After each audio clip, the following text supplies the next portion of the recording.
Aquí tenemos que eliminar cualquier tipo de tecnicismo o palabras rimbombantes, porque el hecho no es sonar inteligente, es sonar simple. Uno de los grandes retos que tenemos como copywriter es mantener la atención de la persona que nos lee. Y cuando hablamos con muchas palabras técnicas, realmente lo que perdemos la atención.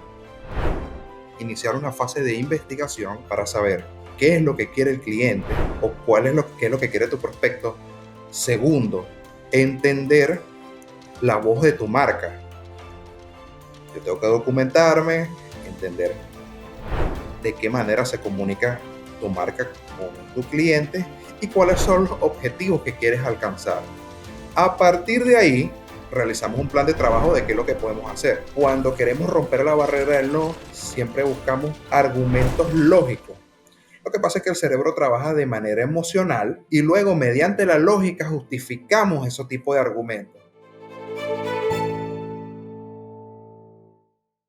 Bienvenidos otra vez más. Tenemos a Daniel Cadenas en esta oportunidad, quien nos va a contar acerca de los secretos detrás que nadie nos cuenta acerca del copywriting.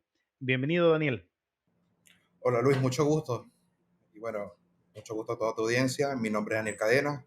Soy redactor de contenidos y copywriter de hace más o menos 2 años y medio, casi 3 años. Empecé como muchos con el tema de la pandemia. Cuando, bueno, buscando una opción, vi que en el copywriting, primero que me gustaba escribir y segundo, creo que podía buscar conseguir algo más. Ojo, te digo algo. En el tema de la creación de contenido, o más que todo el copywriting, muchísima gente no sabe lo que es el copywriting hasta que ingresa al copywriting. En el primer momento que me dijeron lo que es la redacción SEO y el copywriting, no tenía la más remota idea. Y esa es una realidad, pero bueno, estamos aquí echándole ganas y bueno, con ganas de seguir avanzando, que es lo más importante. Excelente. Cuéntanos qué son esos secretos que nadie nos cuenta acerca de copywriting. ¿Cuáles son los problemas? ¿Cuáles son los beneficios? ¿Cuáles son los retos? Mira, los retos son muchísimos. Primero, entender el contexto en el cual estamos.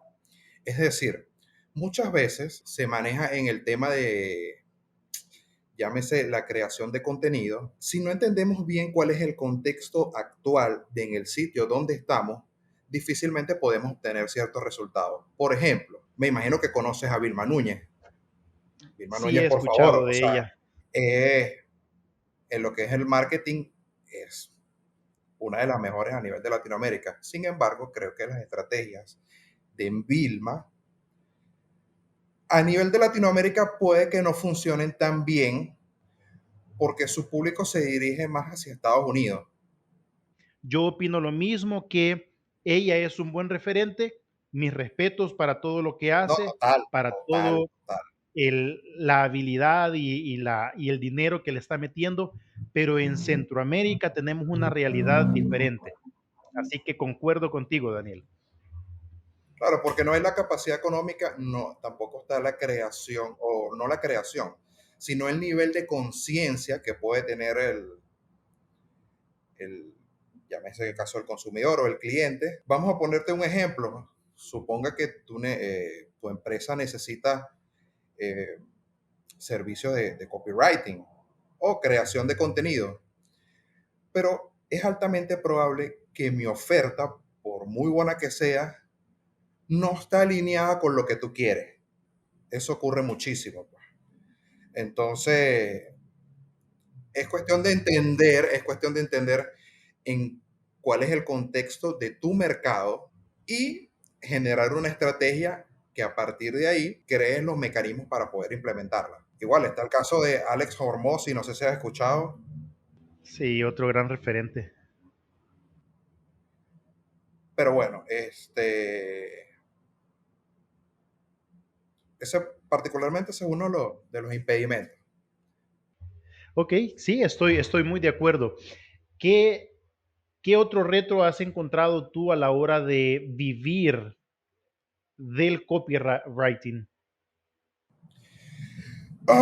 Mira, yo vengo de Venezuela, es un país convulso, pero muchas veces no tenemos que generar la confianza en el cliente de que el hecho de que estemos en Venezuela no sea una limitación. Te explico por dos aspectos importantes.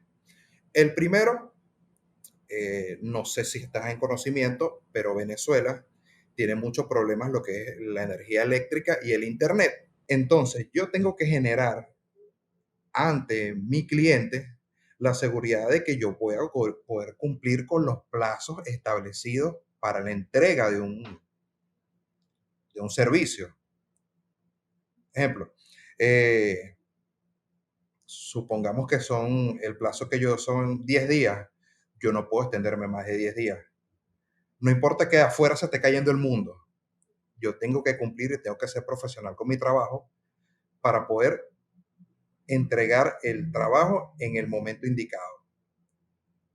Y lastimosamente pasa mucho de que dice, no, lo que pasa es que me ha pasado de que, no te voy a mentir, me ha pasado de que muchos clientes me dicen, bueno, el detalle es que como estás en Venezuela, no te puedo pagar lo que realmente corresponde en comparación con otros profesionales de Latinoamérica. Por ponerte un ejemplo, ¿qué yo he hecho en el caso de la falta de internet, la falta de por lo menos de energía eléctrica? Y lo digo en mi caso. Evidentemente, el profesional que vive en Argentina, que vive en Costa Rica, tiene una situación totalmente diferente a la mía. Y esto me da algo mucho de pena, pero sin embargo, tengo que decirlo. No tengo internet en mi casa, por eso, oye, perfecto. Tengo varios sitios, varios cafés cercanos donde puedo entregar mi trabajo. Porque, ¿qué es lo que pasa?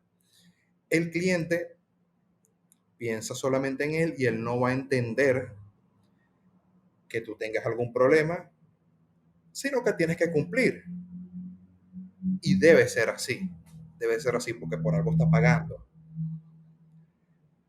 Entonces, yo siempre busco la manera de como, no decirlo como a modo de excusa.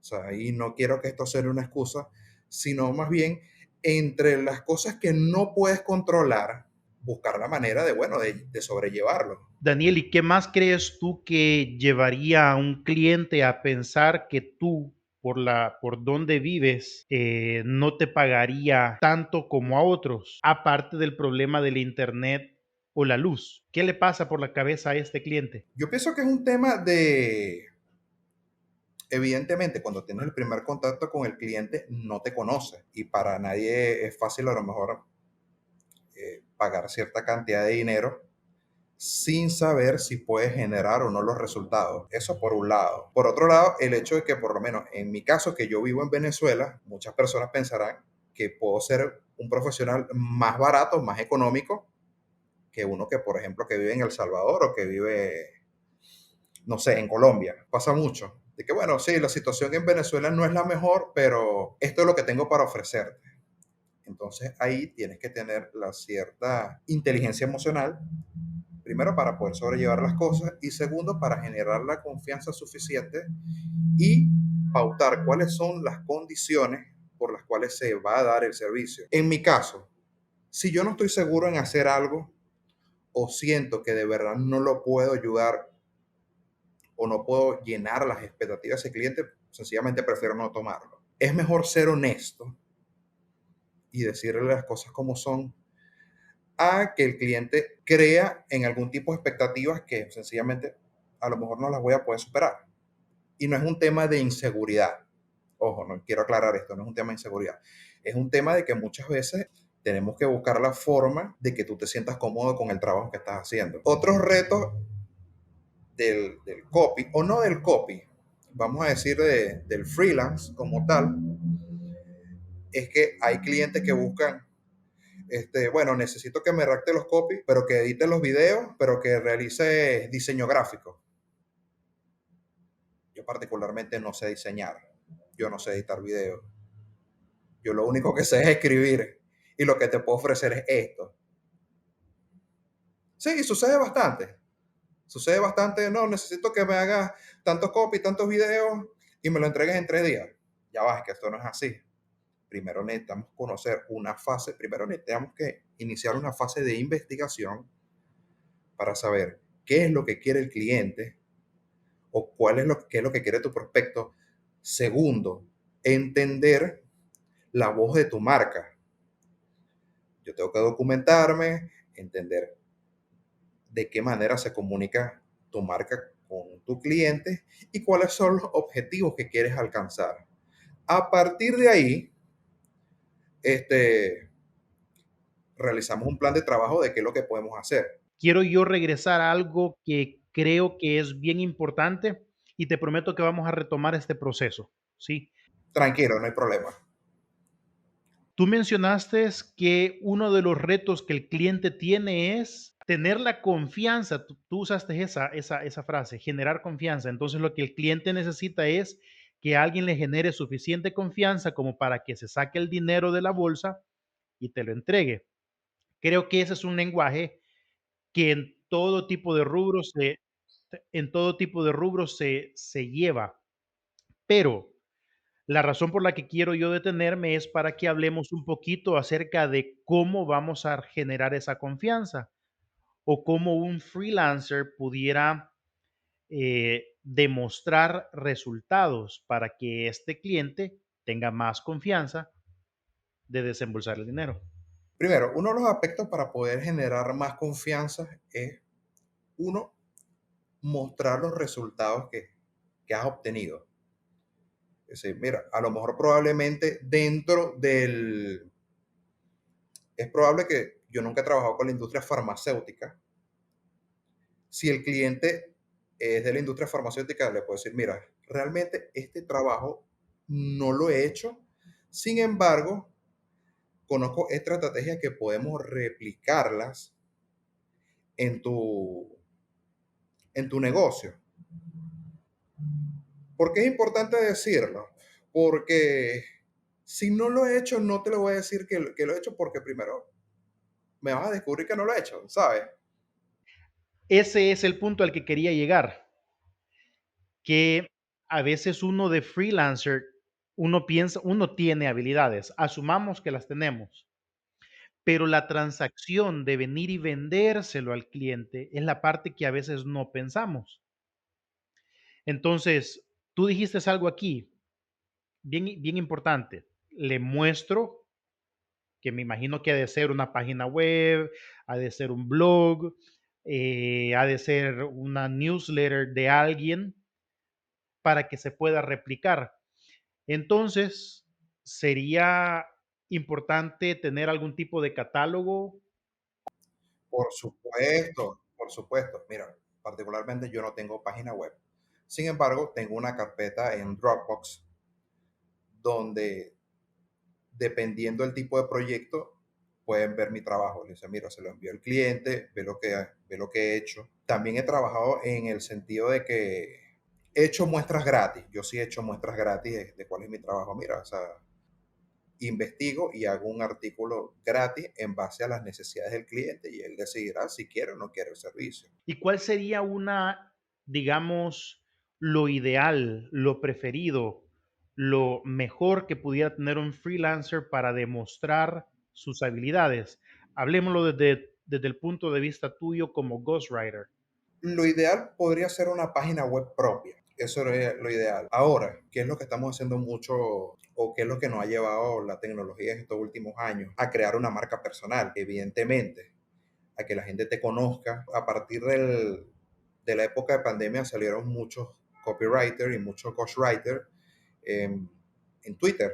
Y ellos de ahí generaban lead magnets para poder enviar suscriptores a su lista de correo y por ahí vender sus servicios. Yo al principio, lo digo al principio, yo estuve como 2 años y medio en una agencia de redacción, sin embargo yo no tuve contacto directo con los clientes. Eso me generó dos cosas. La primera, que cuando salí no sabía cómo vender. En el sentido porque nunca tuve la relación con los clientes. Siempre me decían, bueno, haz esto, cambia esto. Y de ahí lo hacía. Y lo segundo es que no sabes lo importante que es una marca personal hasta que ves que la necesitas. Y es así, pues. Así. Yo tuve algo así como 10 años. Tengo 10 años con el perfil de LinkedIn y realmente estoy generando contenido desde hace muy poco, generando contenido hace muy poco y para mí ha sido una necesidad y sobre todo ha sido un reto el que a pesar de que sé cómo escribir, buscamos esa fulana viralidad, por hacerte conocido. Y realmente sirve de muy poco porque lo que interesa es generar resultados. Valga el caso rápido, rápido. Ese problema, como yo genero, por lo menos en el caso de clientes, yo siempre lo veía cuál era su perfil, a qué se dedicaban, conseguía el correo de la persona que estaba, quien es el que toma las decisiones, y yo prospectaba en frío, que probablemente no sea el mejor método. Sí, estoy totalmente de acuerdo, porque no tenía una... Descartar totalmente la posibilidad de un correo genérico, porque esa es otra cosa, que mucha gente prospecta en frío y escribe el mismo correo, cambia el nombre por aquí, cambia otra cosa por allá, y no. O sea, entender cuál es la necesidad de ese cliente y atacar al punto de dolor de inmediato. Este Alex Hermosi que tú mencionaste hace un momento, él habla acerca de que lo que más desangra, por decir así, a un emprendedor es esta fase inicial donde uno establece cimientos para poder demostrar habilidad. Y como hay tantas cosas que aprender, tantas cositas que cambiar, que ajustar, que poner, que quitar, que probar, ver si da resultado, venir y pensar en otra, a veces pasan años. Y creo que eso es una de las cosas que nosotros como latinos tenemos que llevar porque sigue siendo cierto en nuestra mundillo de aquí de la Latinoamérica que tenemos que mostrar resultados. Eso va a ser aquí y en China. Claro, claro, totalmente, porque al final es un proceso. Primero, es un proceso, el aprendizaje es un proceso que nunca culmina, nunca. Porque sin embargo, probablemente aunque sepas un montón de cosas, en el nicho donde estás, cada vez surgen más cosas, se están actualizando tendencias y eh, tienes que estar en sinergia con la tendencia. Por ejemplo, te voy a poner otro ejemplo en el caso de cuando estuve en la agencia de redacción, salió el tema de ChatGPT. La gente, la gente estaba muy preocupada porque si nos vamos a quedar sin trabajo. Y no, se van a quedar sin trabajo las personas que no sepan trabajar y no sepan hacer bien las cosas. La inteligencia artificial viene como una herramienta, vamos a decirlo que es como era el principio de Internet. Mucha gente, y disculpa la palabra que voy a decir, satanizaba el Internet en el momento que salió y prácticamente quien no tiene una computadora o quien no tiene una laptop con conexión a Internet, es fundamental el Internet. Ahora, los peligros de la inteligencia artificial, bueno, ya esa es otra cosa. Lo importante es tener la responsabilidad suficiente para hacer las cosas y ser ético.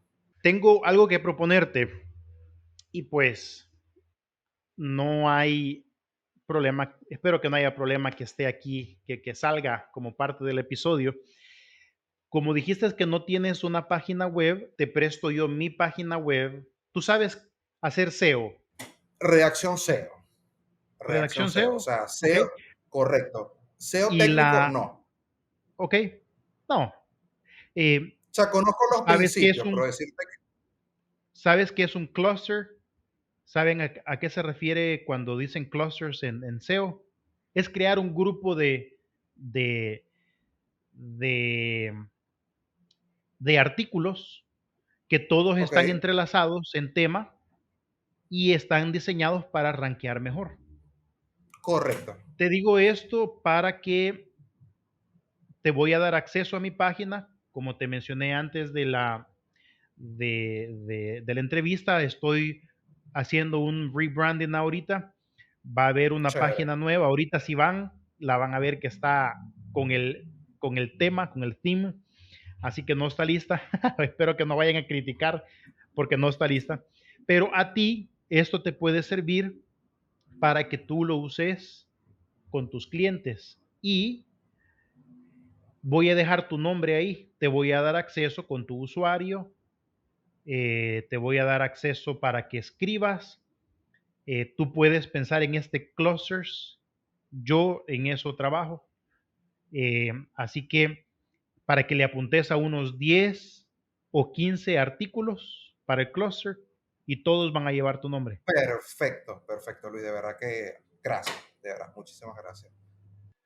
Claro que sí. Ahora vayamos a este proceso. Con esto que ya tienes como herramienta o que vas a tener como herramienta, ¿cómo llevamos este proceso? Tú comenzaste hablando que tenemos que hacer una fase de investigación, cómo interactuamos con el cliente.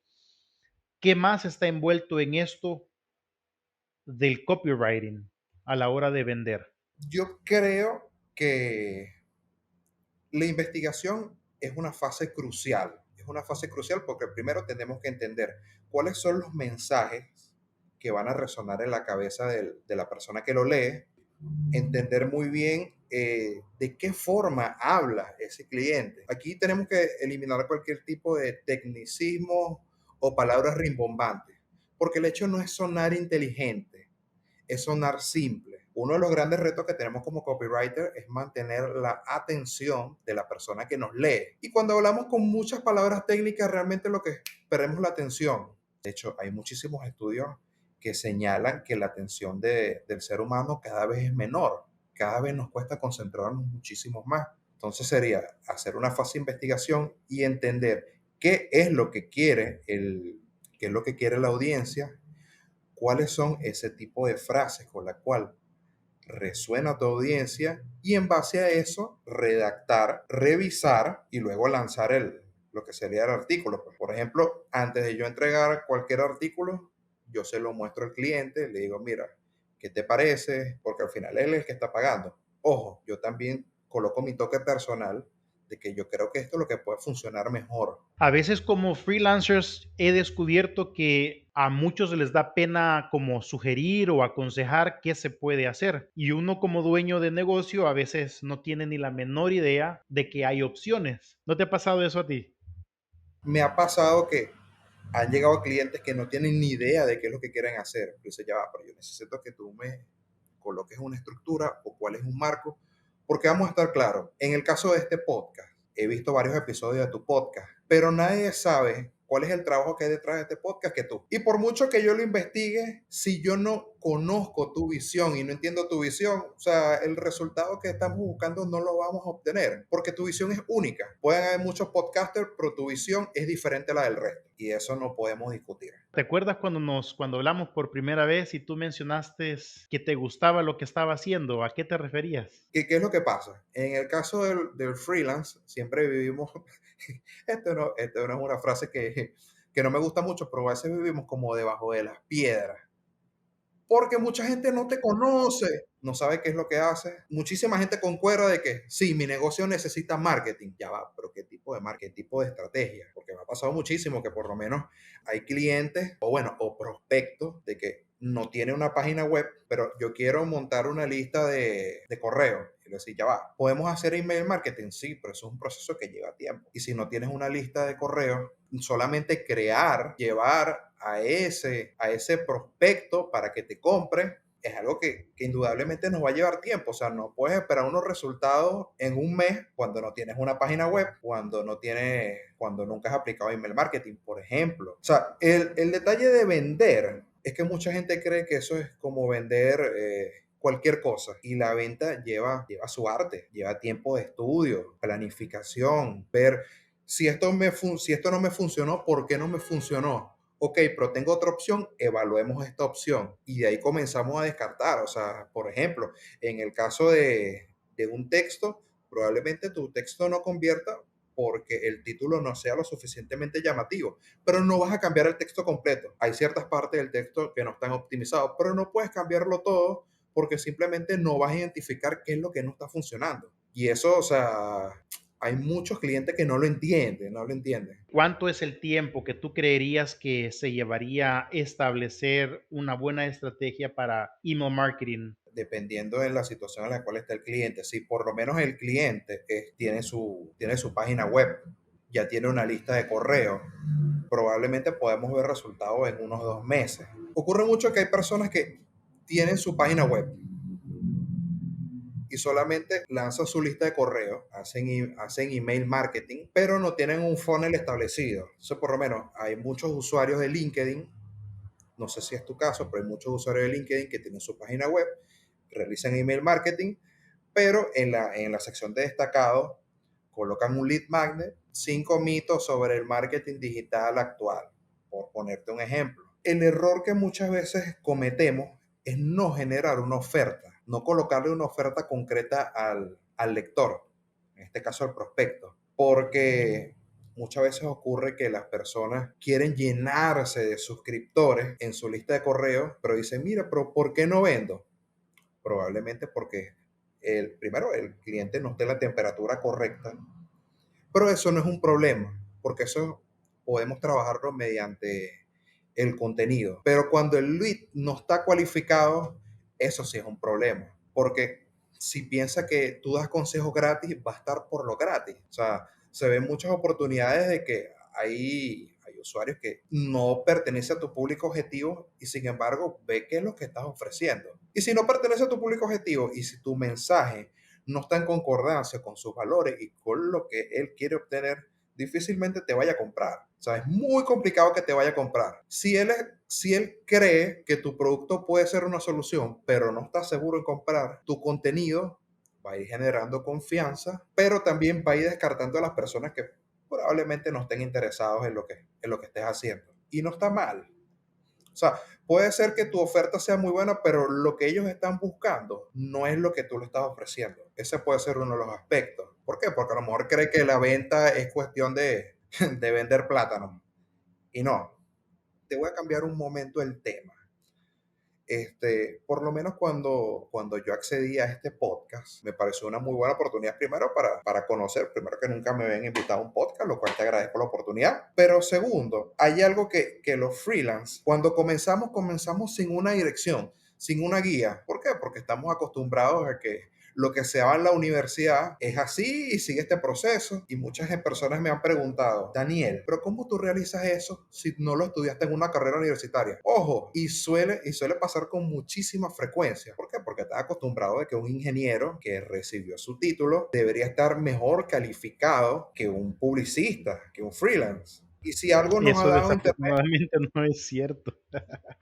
no, y si algo nos ha dado Internet son las herramientas para poder ingresar a otro tipo de conocimientos y poder aplicarlo. Que si podemos ver en el caso de grandes redactores de contenido, incluso ni que siquiera terminaron la secundaria, pero aprendieron una habilidad de alto valor, porque ese es otro tema, de que dicen, ya va, pero ¿por qué esta persona genera cierta cantidad de dinero y un médico y un ingeniero no lo genera? Porque la generación viene dada por el valor percibido del mercado. ¿Por qué Messi gana más que un jugador de Colombia? Por el mismo tema de que Messi genera un valor en el mercado, genera una demanda que otro profesional no lo genera. Y es la realidad. Dice, ya va, pero ¿cómo tú puedes cobrar 25 posts de LinkedIn, un ejemplo, $350, si tú no estás graduado de eso, tú no eres periodista? Porque eso es uno de los mitos que también hay que romper, que solamente escriben los periodistas. La habilidad se aprende con el tiempo, pero tenés toda la razón. Como freelancers deberíamos de ser un poco,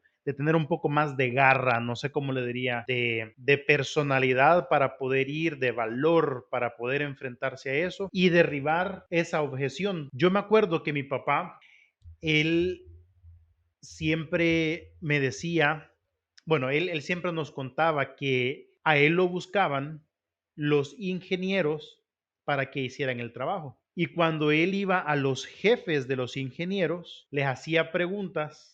Él trabajaba en construcción, estructuras metálicas y todo eso. Entonces era alguien que no tenía estudio, ¿verdad? No era un ingeniero, no tenía universidad, pero cuando le hacían preguntas, él podía dar mejores respuestas que los mismos ingenieros. Con toda esta experiencia que estaba instalando un techo de no sé cuántos metros, era un techo gigante, que el problema mayor que tenían era el peso y que estaban usando demasiada estructura para poder sostener el peso de las láminas. Entonces le preguntaron al ingeniero y no supo dar mayor cosa y él dijo, miren, ¿y por qué no le reducimos al grosor de la lámina? Ponemos una lámina más delgada y así reducimos el peso por metro. Algo que suena lógico, pero respuestas así son las que uno da cuando ya se enfoca en dar resultados y por eso es que es importante esa fase inicial de poder tener esa estructura digital donde uno pueda comprobar que da resultados. ¿Qué piensas, Daniel? Sí, totalmente de acuerdo. O sea, la experiencia al final es crucial en este proceso. De que decir, mira, o sea, probablemente esto que me estás ofreciendo no lo sé hacer, he realizado cosas similares, sin embargo, bajo mi experiencia creo que esto puede funcionar o no puede funcionar. Eso puede ser una de las cosas. La segunda, y que también creo que es importante, es dejar el ego atrás. Muchas veces el miedo a no realizar ese tipo de cosas es por el ego de no sentirte importante, de no sentirte protagonista. Y yo creo que el protagonista realmente no es el cliente que me paga, no soy yo como redactor, es el lector, realmente es el protagonista. Muchas veces hemos visto de que cuando es que mi empresa, mi empresa, mi empresa, mi empresa, mi empresa, sí, perfecto, puedes hablar y decir palabras maravillosas de tu empresa. Sin embargo, el que va a comprar es el cliente. Ya basta de que hables de ti, habla del cliente, de lo que realmente le importa.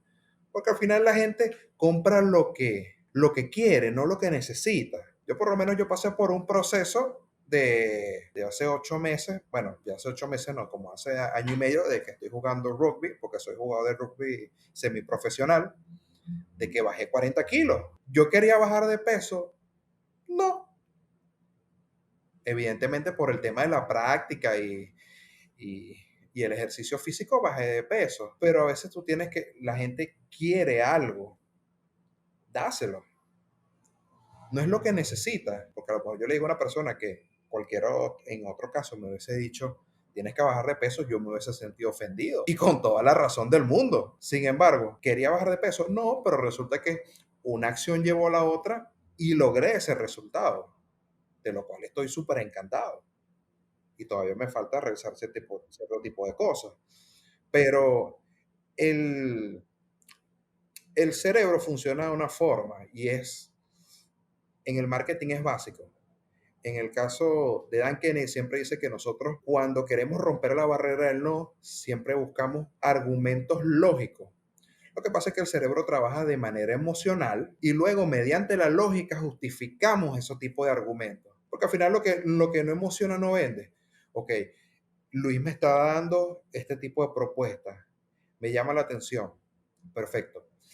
Pero si emocionalmente no despierta algo que digo, sabes que aquí hay algo, voy a buscar mil y un tipo de argumentos para no poder hacer un negocio contigo. Es decir, cuando nosotros generamos contenido, tenemos que empatizar con cuál es la situación actual del cliente, cuál es el objetivo soñado o cuál es lo que ellos quieren lograr. Y por medio del copy nosotros creamos una especie de un puente de cómo te movilizamos del punto A al punto B. Lo que ocurre es que primero ese salto, hay cierto tipo de barreras, miedos, objeciones, las cuales nosotros tenemos que derribar, pero ese salto primero lo tiene que dar el cliente en su mente. Si él no da ese salto en su mente, no va a tomar la acción de hacerlo. En esta parte que vivimos, en este punto del 2025 en la que estamos, la inteligencia artificial se ha vuelto quizás un aliado para muchos freelancers. En el copywriting, ¿qué retos se está viviendo con respecto a la deshumanización del contenido? ¿Y cómo tú piensas que eso puede afectar? ¿Lo vamos a aceptar como usuarios? ¿Tenemos que cambiarlo? ¿Qué piensas tú? Lo primero que tenemos que asimilar es que más allá de que la inteligencia artificial sea una herramienta, no es perfecta, no es perfecta. Ahí tenemos que establecer cuáles son las bases de lo que nosotros queremos, porque mucha gente dice, bueno, necesitamos humanizar nuestra marca, probamos a utilizar un chatbot para responder a la gente. Y dice, ya va, detente ahí. Lo puedes hacer, sí, lo puedes hacer, pero la gente busca como que salir de la rutina y hacer algo más acorde a lo que necesita. Eh, yo he visto casos de artículos que se han redactado con la inteligencia artificial donde son muy breves, sin embargo, a veces no logra conectar con tu público. Lo primero que nosotros tenemos que establecer es qué es lo que quiere tu cliente. ¿Quieres contenidos virales? Probablemente yo no sé hacer contenidos virales. Se ha relacionado de muy mala manera que el hecho de contenido viral genera más ventas o genera más conexión. Y sí, probablemente resulta que un contenido viral puede generar cualquier tipo de afinidad con la persona, pero eso no implica o eso no te garantiza de que esa persona se va a convertir en tu cliente, porque al final es una mezcla en lo que tú ofreces y en lo que tú eres como persona. O sea, al final tu podcast es una marca y la gente confía en lo que tú has hecho, en lo que sigues haciendo, pero sobre todo en tu nombre, en lo que has hecho en tiempo pasado. Entonces, en el caso de la inteligencia artificial, primero que tenemos que estudiarla muy bien. Yo te voy a ser totalmente honesto. Si he visto cosas de la inteligencia artificial, la uso muy poco, pero no soy un experto. No soy un profesional de la inteligencia artificial para decirte, mira, podemos revisar, podemos hacer esto. Porque también más allá de que ha habido un desarrollo importante, todos estamos aprendiendo sobre la marcha. Es lo mismo que en el caso, por lo menos, la inteligencia artificial es muy parecida en el caso del COVID. Cuando salió COVID, que a todos nos encerraron, ok, esta es la situación que tenemos, ahora tenemos que generar vacunas, tenemos que hacer este tipo de cosas, sí, perfecto. Pero primero vamos a ver cuáles son vamos a decir, cuáles son las cosas que están sucediendo. Después realizaron cierto tipo de estudio y entendieron, ya, esta cosa funciona y esto no. Y ahí tú vas adaptando la estrategia. Y lo mismo ocurre con la inteligencia artificial. O sea, he visto casos de manera muy irresponsable, y probablemente aquí me estoy metiendo con un problema, pero he visto de casos de manera muy irresponsable que salió chat GPT hace un mes, cuando en esa época, y ya la gente había ciertos creadores de contenido, que no voy a decir el nombre por razones obvias, de que, ¿cómo hacer un pro en ChatGPT? Ya va, o sea, estamos hablando de que salió hace un mes. O sea, creo que no tienes la autoridad suficiente como para poder, ojo, estoy hablando en el contexto, en el momento que salió ya ChatGPT y ya al mes ya habían cursos. Vendo este curso de $500 de inteligencia artificial, ya va. O sea, ¿qué me demuestra a ti que eres un profesional de eso?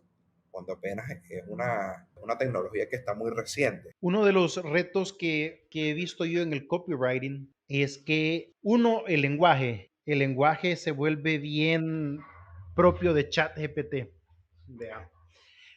Lo otro es lo largo, el volumen de información. He visto algunos crear artículos de hasta 5,000 palabras. O, por ejemplo, si estamos hablando de correo electrónico, parte del reto que creo yo que está es entre solo escribir, o sea, que solo sea texto o que vaya acompañado de HTML, que lo hace bonito, y CSS, ¿verdad? Dentro de estas cosas que te menciono, ¿cómo crees tú que la gente lo acepta, no lo acepta? ¿Le gusta leer bastante? ¿Le gusta correos solo con texto? ¿Qué es lo que da más resultado? Entender cuál es el problema y dar una solución concreta. O sea, hay redactores, no sé si esta palabra suena bien para tu público, pero que llena de cosas innecesarias, de mucha paja, vamos a decirlo de esa forma, de cosas que al final no. O sea, el cliente o el lector quiere esto, dáselo de manera simple y concreta. No te extiendas. No creas parecer más inteligente o no quieras retar a la inteligencia del lector, porque no te hace quedar bien. Quiero esto, lo obtienes mediante esto. Listo. 5,000 palabras dependiendo del tema, particularmente porque como redactor tenemos que leer, evidentemente, pero hay personas que simplemente no te van a leer un artículo de 5,000 palabras. al menos que sea algo de muchísimo interés para él, que de verdad que él sienta que él vale la pena estar invirtiendo su tiempo en ese artículo. Pero 5.000 palabras, dependiendo de la persona. Pero la mayoría de las personas no lo van a leer. De hecho, técnicamente el ser humano escanea. O sea, ni si, a veces vemos, ok, vemos el título, vemos el primer párrafo, me llama la atención, el cerebro dice sí, ok, comienza a leer. Y escaneamos. Además, imagínate en el caso de los dispositivos móviles, en el caso de un smartphone, leer 5.000 palabras. Es complicado. No imposible, pero sí es complicado para muchas personas. Ahora, si estamos hablando de lo que son artículos científicos, artículos técnicos, sí, normalmente se ve ese tipo de tensiones. Pero tratar de curar el contenido porque no es chat GPT genera tal cosa y escupirlo en una, en una web. No, eso no funciona así. Optimizar, viendo, yo por lo menos en mi caso, escribo el texto, lo dejo reposar 48 horas y después vuelvo a retomar el texto para ver, ok, qué puedo cambiar, qué puedo adaptar. ¿Por qué? Porque evidentemente al momento de redactar prácticamente lo hacemos hasta de manera automática, pero la edición es un proceso mucho más lógico. La escritura es un proceso mucho más artístico, queriéndolo decir de esa forma. Yo al principio, cuando comencé en esto de la redacción, uno de los grandes errores que tuve fue escribía y editaba. ¿Y qué pasaba? Cortaba de una u otra forma el proceso por querer editar. Entonces, en este caso, lo que normalmente se recomienda, y particularmente yo lo hago, es escribir, dejar reposar el texto un tiempo, puede ser a lo mejor, supongamos que no tienes las 48 horas, 24 horas, pero unas 8 horas, ponte a hacer cualquier cosa, sigue trabajando en otro proyecto, puedes ver un podcast, puedes ver una película en Netflix y vuelves con ideas renovadas y vas a poder encontrar ciertos ángulos que al principio no lo veías en el artículo. ¿Por qué? Porque estamos contaminados. Estamos contaminados. Eso es igual que por lo menos en el caso de la comida. Tú pruebas una comida un par de veces y si no tienes jengibre o no tienes agua, las papilas gustativas no se pueden limpiar para poder detectar si a la comida le falta sabor, si le falta este ingrediente, le falta lo otro. En la redacción sucede exactamente igual. ¿Por qué? Porque probablemente nos guste muchísimo lo que escribimos, pero después cuando pasa un tiempo dejamos reposar el texto y revisamos, probablemente nos damos cuenta de que, oye, esto que escribí en esta sección no es lo más recomendable.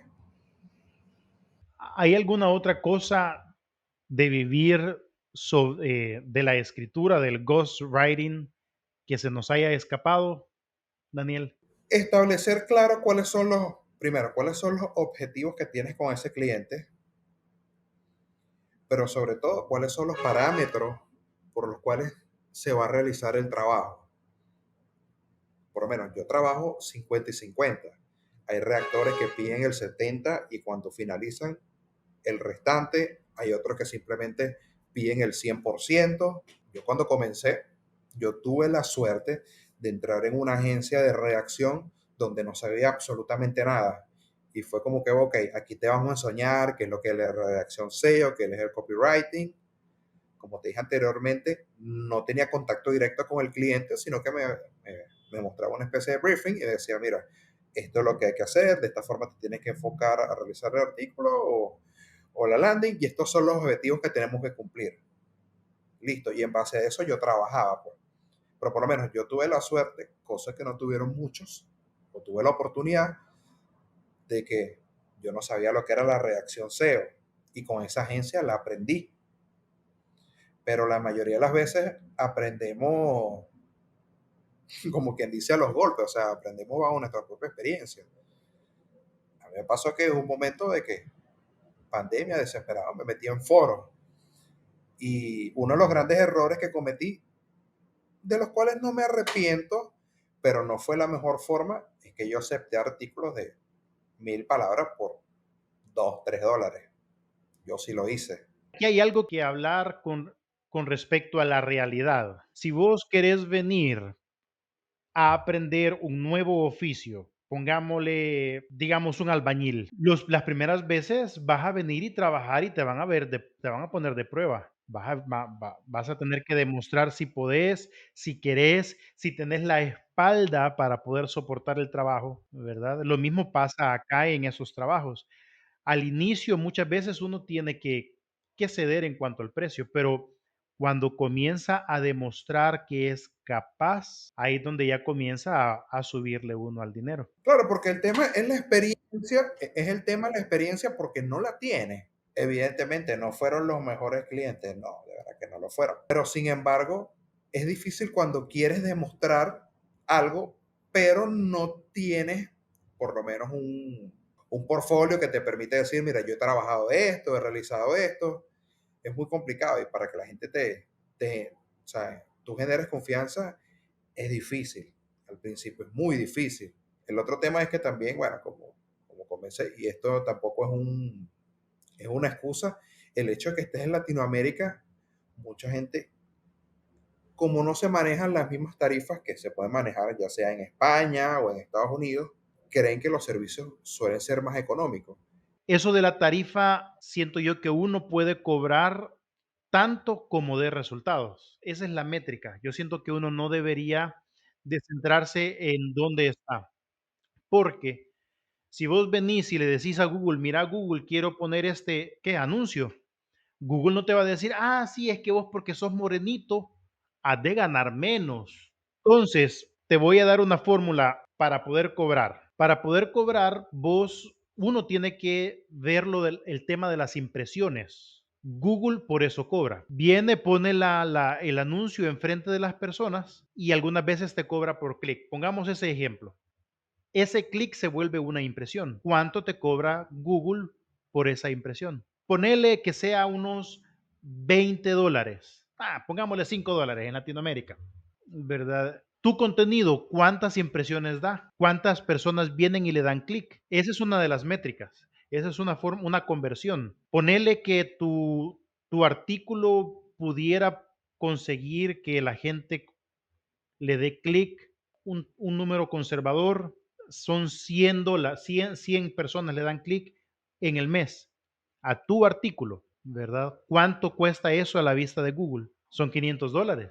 Pero también uno a veces tiene que entender que alrededor de ese artículo tiene que haber otro trabajo para hacer que ese artículo pueda dar ese performance y por eso también se cobra. Es trabajo alrededor de eso.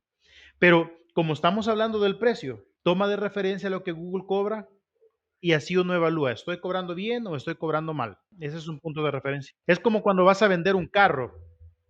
Por ejemplo, yo tenía un carrito cuando empecé esto, lo tuve que vender porque quería aprender mercadeo digital. Lo primero que yo hice fue ir a ver a Marketplace de Google, de Facebook, y ver cómo estaban los mismos carros, a ver en qué condiciones estaban, cómo se le miraba la pintura, si estaban chocados, si no estaban chocados, si tenían cosas de fábrica o ya los habían cambiado.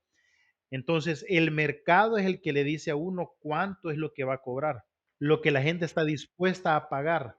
Y a veces, como en el caso de Google, ellos también pueden decir a cómo están las impresiones. Por eso es que uno tiene que tomar esas referencias para poder aprender a cobrar. El mercado, pero también ser honesto de cuál es tu nivel.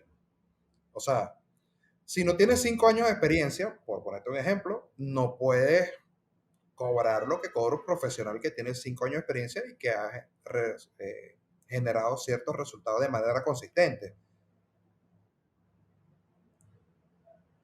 O sea, eso sí. Pues. Lo que pasa es que, ¿qué ocurre? Al principio, nosotros corremos como pollos sin cabeza, porque como fue algo que en muchos casos aprendimos de manera empírica, mediante cursos, mediante cierto tipo de formaciones, ese, ese detrás de cámara nadie te lo explica.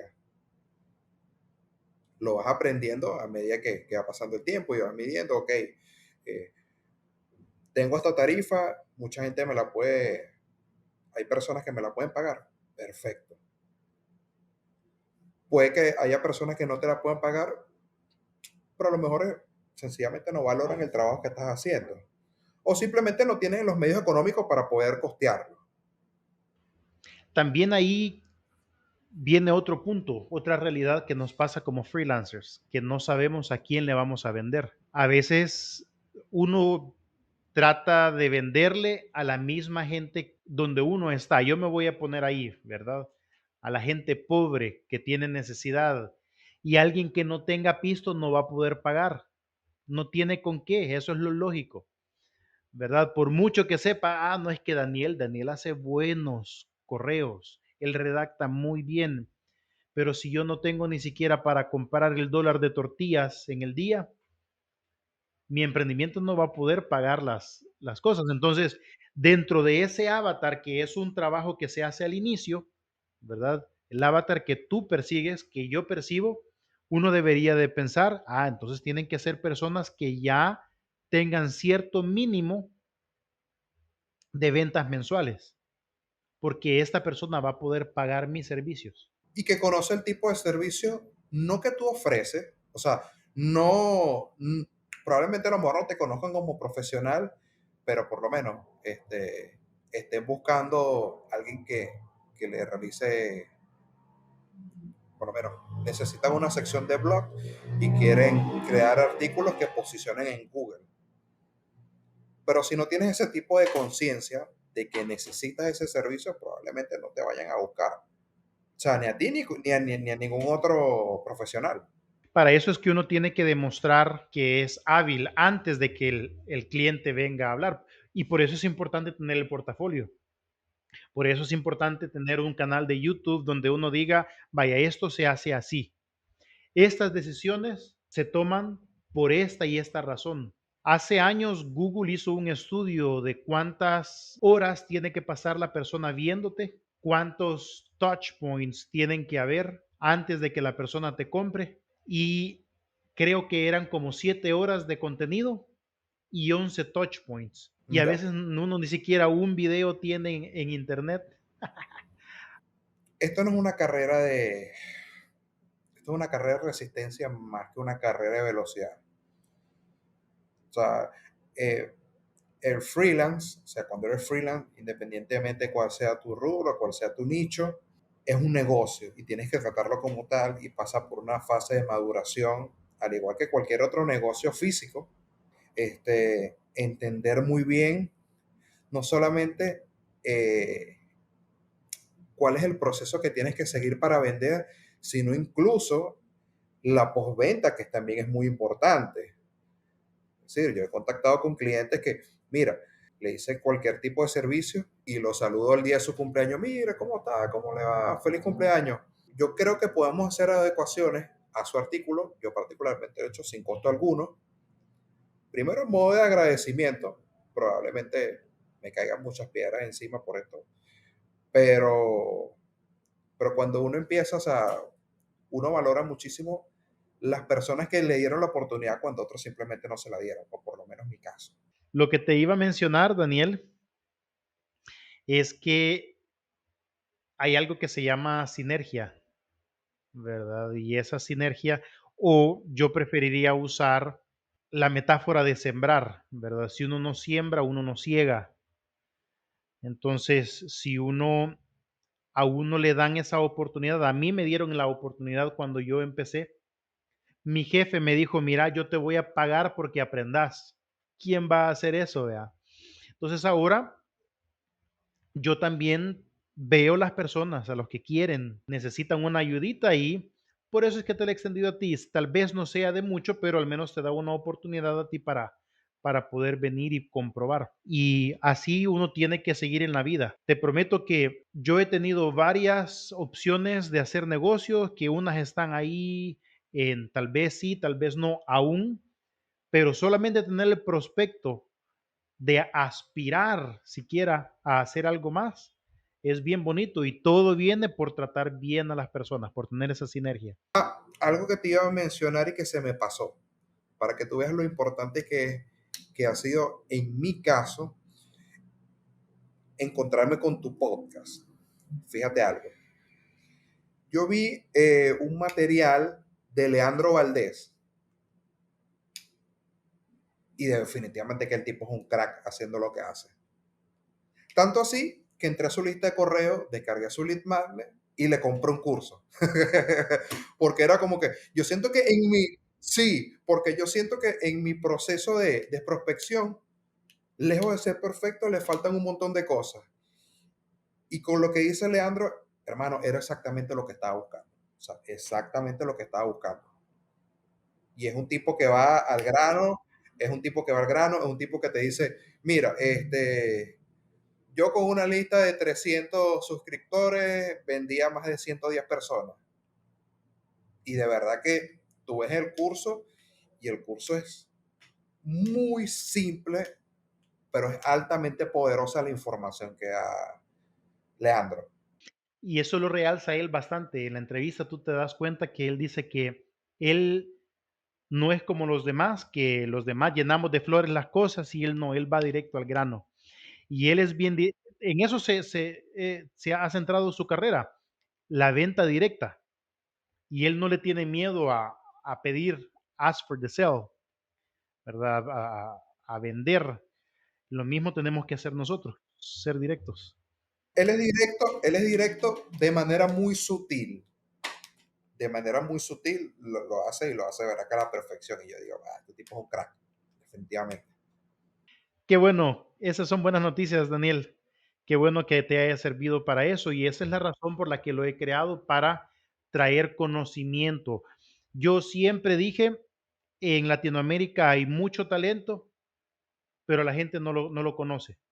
Así que mi tarea es hacerlos conocer, ¿verdad? Así que espero que las personas con esta entrevista tuya también puedan contratarte. Vamos a dejar el enlace a tu perfil. Si tú quieres darme tu teléfono y correo electrónico, también lo puedo poner en la descripción para que la gente te busque. ¿Te parece si lo dejamos hasta acá? Y si tú quieres, podemos ponerles un segundo capítulo a esta plática. Chévere, Luis, muchísimas gracias. Así que, Daniel, gracias por tu tiempo y nos veremos hasta la próxima.